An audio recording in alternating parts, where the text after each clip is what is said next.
One of my favorite things to talk about is what we call the gap. So, your brain, the job of your brain is to survive, it is to handle all the stress that your body is going through and coordinate every function that it needs to control. We're talking about 78 trillion nerve fibers that exit from your brainstem out to every organ and every muscle. So imagine if one conductor was in charge of 78 trillion symphony members.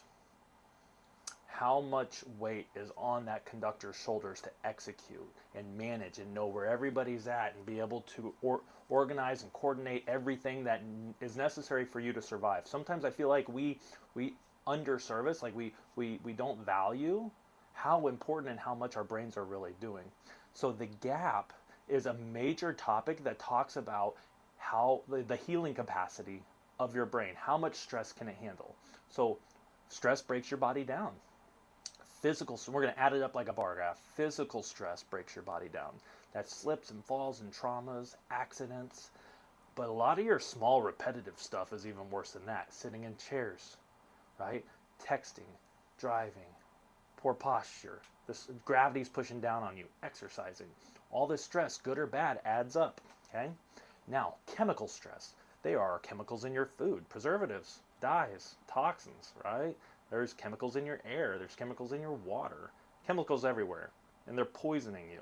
And your brain has to survive from that on a daily basis. And the unfortunate reality is a lot of us put unnecessary toxins into our body, whether through addiction or through pleasure, but it's not what's best for our system, and we're forcing a lot onto our nervous system to make it heal through all of that. Okay? And then emotional stress. Now, we're not going to go deep into emotional stress, but we all have emotional stress. And emotional stress makes up, the research shows, up to 65% of the stress that somebody goes through. The second highest amount is your chemical stress, and the lowest amount of stress you go through is actually your physical stress, which tends to be, when we go to the chiropractor, the stresses that we are conscious of that we've been through. So this is important. Let's take up all your stresses. And we're not even talking, we're talking physical, chemical, and emotional. Not even electromagnetic stress, which is like your computers and your radio waves and your 5G and just fluorescent lights and just all of this stuff just toxifying your body as well. Okay? So take up all that stress. Let's say for argument's sake it's this high. Your nervous system is either operating at a higher level or a lower level than the amount of stress you're going through. Stress breaks your body down, your nervous system builds your body up. So if your nervous system's firing at a higher capacity than the stress that breaks it down, this is health from a neurology standpoint. This is health, the ability for your body to adapt to stress. That's a great thing. But when bones start to shift out of alignment and they compress the little nerve roots or they compress your spinal cord, it can decrease the electricity that is coming from your body to your brain. Your brain can't read it, and it affects the connection, and it affects how well your body can heal. Okay? What that does is it lowers the capacity for your body to adapt to stress. Okay? Just like if you open up a window on your computer, it may start to slow down. Every time you have a stress that's unhealed in your body, it's like opening up a window on your brain's computer. It's going to slow down over time. And what can happen is you can shift from regeneration to degeneration. Now, degeneration, I want you to watch that X-ray video that we have here as well in our modules. But degeneration is the active state of your body breaking down.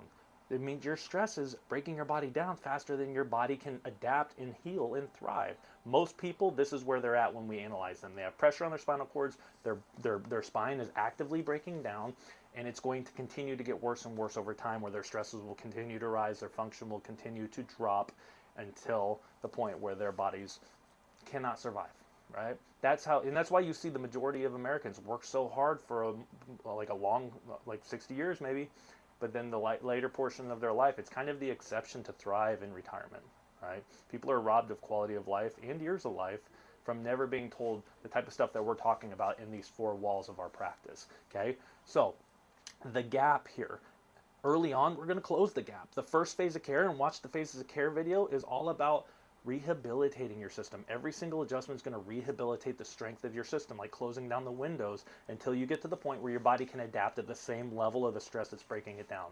Early on, that first phase of care, watch that video. You're not going to be getting any better, but we're going to close the gap. Then we're going to focus on widening the gap. We're going to widen the gap and strengthen your nervous system to operate at a higher capacity than the stress that's breaking it down.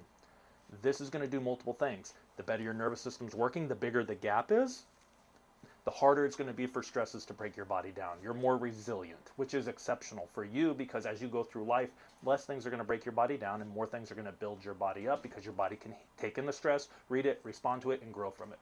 Okay? That's a powerful place to be. But also, in addition to like prevention, where you're handling new stresses coming in, the stronger that your nervous system gets and the bigger this gap gets, the stronger healing capacity your body has to heal from old things that your body's been dealing with as well. Sometimes that can even mean that you resurface dormant symptoms that have been in your body but not being healed from, kind of swept under the rug for decades. We call that retracing. We do have a handout if you've experienced retracing or you're currently experiencing retracing, or when the time comes. It's a good thing. Though the symptoms are worse, your body finally has the capacity to heal through things that it didn't have for the long time. So we work on widening the gap. The question becomes, do you want to live your life with the gap here? Or do you want to live your life with the gap here? Right? We stand for this. We stand for controlling the variables that prevent us from serving our family long term. Okay? We stand for being at our best because we understand that we are given an opportunity to live this life and we want to make the most of it. And preserving your body, treating your body like a temple and getting the most out of it is going to put you in the best position to thrive and enjoy your life. And that's what we stand for. And we love you guys. If you have any questions, let us know. Remember, the gap is the ultimate goal of every single adjustment. So if you ask the doctors, what's the goal of an adjustment? The answer is to widen the gap.